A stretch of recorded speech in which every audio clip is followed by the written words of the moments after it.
masyadong lumingon sa iyong nakaraan, pero magpasalamat ka kapag ikaw ay tinulungan. Huwag kang masyadong lumingon sa iyong nakaraan, pero magpasalamat ka kapag ikaw ay tinulungan. Dapat di ka masyadong lumilingon sa likuran, para di ka madapa sa lubak na nasa harapan. Pero dapat di ka makalimot sa mga tumulong sa iyo nung panahon na ika'y iniwanan ng ibang tao na iyong inasahan. Inakala na ika'y tutulungan, pero hindi, sila'y nagsialisan. Walang naiwan, sarili lang naiwan.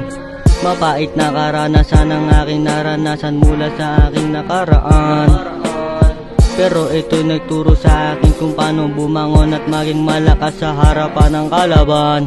Maraming humihila sa paligid ko, pero hindi ko sila tinignan sa gulang tingin ko. Kung paano makuha yung tagumpay at pera, ang lahat ng yan ay itanong mo sa sarili mo. Maraming humihila sa paligid ko, pero hindi ko sila tinignan sa gulang tingin ko.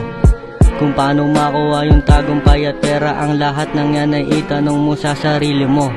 Huwag kang masyadong lumingon sa iyong nakaraan, pero magpasalamat ka kapag ikaw ay tinulungan. Huwag kang masyadong lumingon sa iyong nakaraan, pero magpasalamat ka kapag ikaw ay tinulungan.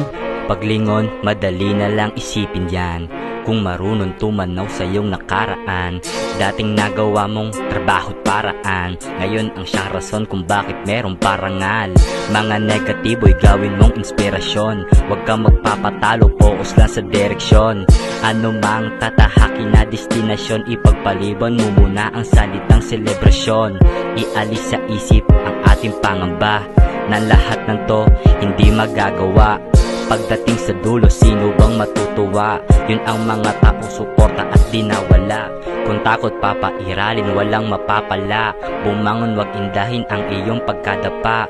Wag na rin isiping uulit ka sa simula. Mga panahong sa larangan, ika'y nangangapa. Huwag kang masyadong lumingon sa iyong nakaraan, pero magpasalamat ka kapag ikaw ay tinulungan. Huwag kang masyadong lumingon sa iyong nakaraan, pero magpasalamat ka kapag ikaw ay tinulungan. Huwag kang masyadong lumingon sa iyong nakaraan, pero magpasalamat ka kapag ikaw ay tinulungan. Huwag kang masyadong lumingon sa iyong nakaraan, pero magpasalamat ka kapag ikaw ay tinulungan.